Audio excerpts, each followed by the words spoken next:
Economicast, una mirada a los hechos que serán noticia en materia económica. Lectores de Portafolio, tengan ustedes un buen día. Hoy es lunes 22 de octubre y estamos aquí para presentarles Economicast con las noticias de economía y negocios más importantes del mundo y de Colombia. Y como siempre, nos acompaña Sebastián Londoño, quien nos va a hablar de la Junta del Banco de la República que tendrá lugar este viernes 26 de octubre. ¿Cómo me le va, Sebastián? Muy bien, ¿y usted? Muy bien, Sebastián. Bueno, ¿qué se espera? Pues las expectativas son bastante conservadoras, un consenso de los analistas, más o menos unos 22-25 analistas del mercado colombiano y extranjero, prevén que el Banco de la República deje inalterada nuevamente la tasa de interés, es decir, que otra vez en 4,25%. Este sería un nuevo mes en que la tasa se mantendría estable y pues ya los analistas empiezan a ver que este resultado, este 4,25%, se mantenga incluso más de lo que esperaban inicialmente. En distintas ocasiones que hemos charlado de este tema, hemos dicho que hasta más o menos el primer trimestre del año seguiría ahí en ese punto y ya después se empezaría a incrementar. Ya hay otros análisis, por ejemplo, de algunas comisionistas que dicen que hasta junio del otro año se dejaría ese 4,5% y ahí se empezaría a incrementar. Igual todo dependerá, como ya lo indicaron el mismo consenso de los analistas, de los expertos, que dependerá de que se incluya en la ley de financiamiento o reforma tributaria que se espera que la próxima semana sea presentada por el presidente Iván Duque. Bueno, Sebastián, muchísimas gracias. Y ahora nos acompaña a la mesa de redacción de Económicas Rubén López. Rubén, ¿cómo me le va? ¿Qué tal? ¿Cómo estás? Bien, bueno, Rubén, este domingo 28 de octubre, un día muy importante, no solo para Brasil, sino para América Latina, ¿no? Elecciones en Brasil. Sí, exacto. En la segunda vuelta que se la disputan entre el candidato de extrema derecha, Jair Bolsonaro, y el sucesor de Lula da Silva, Fernando Haddad. Bueno, Rubén, expliquémosle un poco a los lectores de Portafolio.co. ¿Cuál es esa ideología que tiene asustados a los demócratas del mundo y a los que aman el liberalismo, la prensa libre, la libertad de expresión? Bolsonaro, ¿por qué los tiene asustados? ¿Por qué los tiene preocupados? Bueno, en primer lugar hay que destacar que Bolsonaro se ha autocalificado como el Trump el Trump tropical o algo así. Uh-huh. Y básicamente se ha convertido en el primer líder desde hace muchas décadas de la ultraderecha que puede llegar al poder y que pues es muy probable que llegue al poder porque básicamente las intenciones de voto le dan un 59% de los votos frente a un 41% de su contrincante, entonces es muy probable que llegue al poder. El problema, o sea, los principales ejes de su pensamiento, obviamente es una ideología muy radical, un discurso muy fuerte contra colectivos homosexuales, contra incluso afros, contra mujeres, temas obviamente de familia como el aborto y demás. Son unas posiciones muy radicales que ha tenido y que en cierto sentido América Latina no está acostumbrado, pues la mayoría de los gobiernos de derecha que tiene y que ha tenido la región están muy fundamentados en hombres de negocios. Además ha dicho sin pena que a los narcotraficantes deberían de darles bala y premiar a los policías que lo hagan, ¿no? Que les den bala. Sí, totalmente. Y eso también está un poco fundamentado en que él al final es un ex capitán del ejército de Brasil y pues cuenta con toda la simpatía del ejército de Brasil y básicamente esa línea dura, ¿no? Contra la violencia que hay en el país, contra todos estos esta situación que para muchos pues obviamente toma una posición muy radical como es la de Bolsonaro y que a otros obviamente asusta. La gente preguntará por qué con todas estas posiciones tan radicales, por qué seguramente va a ser el próximo presidente de Brasil. Bueno, un poco lo que Bolsonaro ha conseguido, que es lo que está ocurriendo en otras zonas como en Europa, por ejemplo, es que él ha conseguido aprovechar todo el descontento que había en Brasil durante décadas, también con el gobierno del PT, un descontento por la corrupción, un descontento por el mal manejo económico en algunos años.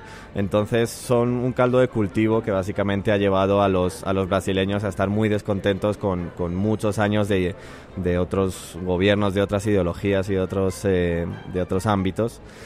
Y pues básicamente él lo ha aprovechado como diciendo: yo soy una persona de la calle, yo soy como ustedes, yo soy mucho más cercano.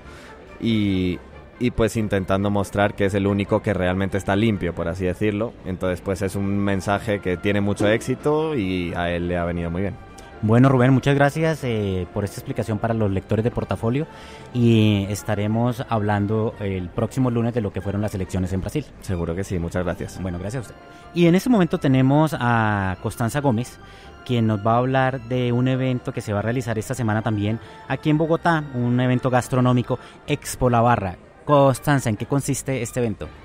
Pedro, más que gastronómico, diría yo que es sobre el sector de restaurantes, hoteles y casinos que manejan todo lo que tiene que ver con comida, panadería, repostería, chocolatería, y el sector empresarial se reúne ahí para revisar tendencias y el comportamiento del mercado y del consumidor en la coyuntura. Ya. ¿Y cómo ha ido este año? Me imagino que estuvo un poco en el primer semestre bajo, como todos los negocios, y en este segundo semestre ha ido mejorando. Así es, de hecho, recuerde usted que hace un año hubo un cambio en la manera en la estructura tributaria de la operación de los restaurantes, que generó algunos traumatismos, pero ya algunos han empezado a organizar y ya hay estabilidad en el manejo de los costos y en la forma de asumir ese mayor peso que les implicó los cambios tributarios. Allí se van a reunir en el evento que hablamos, va a ser en el Centro de Convenciones de Compensar. Se van a reunir cadenas, franquicias, panaderías, empresas especializadas en el montaje de restaurantes, casas de banquetes y empresas que se dedican a esta actividad en hoteles y cadenas de turismo. Bueno, Constanza, muchísimas gracias. Muy amable. Y bueno, y ahora está Alfonso López con nosotros, que nos va a hablar un tema muy importante esta semana sobre el presupuesto de las regalías, que va a ser organizado por la ministra de Minas. Alfonso, ¿cuáles pueden ser los principales cambios respecto de las regalías respecto a los años anteriores? Pedro, que va a aumentar el presupuesto en un 19%. La ministra con sus asesores se va a reunir entre hoy lunes y mañana martes para definir cómo va a distribuir ese presupuesto. Hay que recordar que este monto tiene que sumarse al billón de pesos que prometió el presidente Iván Duque que se tenía que sacar para el tema de la educación pública y que precisamente iba a salir del tema de las regalías. Ya. Pero el presupuesto va a aumentar 19%, ¿no? Para el bienio 2019-2020. Sí. Lo que quiere decir que pues tampoco es que va a ser muy complicado, ¿no? No. Además porque viene una operación petrolera prometedora. Hay que acordarnos que el tema de la ronda frecuente se piensa ya reactivar ya en el mes de enero. Lo mismo el procedimiento competitivo Sinú-San Jacinto.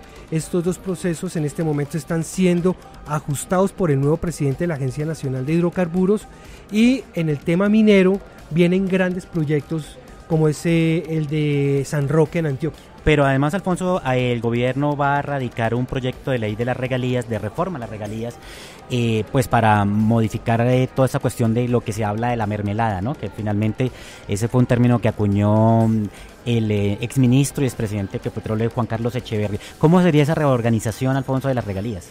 Lo que se está buscando es que los municipios donde se presenten operaciones mineras o petroleras reciban un mayor porcentaje en estas regalías. ¿Esto qué quiere decir? Que si Cumaral, ¿sí?, que si Acacías, ¿sí?, o sin ir más lejos, San Jacinto, tienen una operación petrolera, ellos recibirían el 50% de las regalías, ¿sí?, y ya el 50% restante se distribuiría en los otros municipios donde no exista operación o minera o petrolera. ¿Qué es lo que se está buscando? Darle un mayor reconocimiento a aquellos municipios donde se presenten estas dos operaciones. Y haya menos protestas sociales. Y haya menos protestas sociales, lo mismo ya que los alcaldes no invoquen el tema de las consultas populares como medida de protesta, porque están diciendo que esas operaciones, sus regalías, prácticamente no se les están revirtiendo a los programas de educación y de salud en sus municipios. Pero ojalá esa caja mayor, que son las regalías, no la vuelvan a convertir los alcaldes y los gobiernos locales en una caja menor, como sucedió antes. Eso también va a estar en el tema de ese proyecto de ley. La idea es que Planeación Nacional cree un departamento que supervise la ejecución correcta de esas regalías. Ok. Muchas gracias, Alfonso. A ustedes, a amables lectores de Portafolio, tengan ustedes una buena semana. Les agradecemos mucho por estar con nosotros y los esperamos el próximo lunes. Económicas, un podcast de Portafolio para la casa editorial El Tiempo.